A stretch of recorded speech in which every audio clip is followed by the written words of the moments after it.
This is a 2020 Jeep Gladiator. Previously, we had already removed the factory rear resonator and the front resonator and put a single chamber V-tube muffler on it, but the customer has since changed it up a little bit, want a little more sound, so we got a little after fact video here. He put a nice...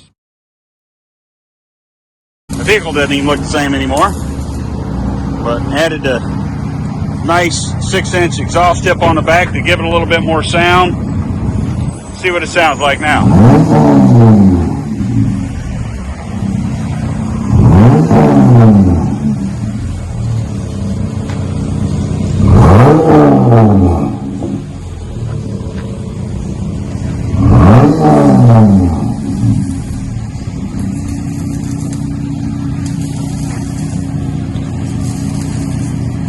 Alrighty, that definitely gave it a little bit more tone.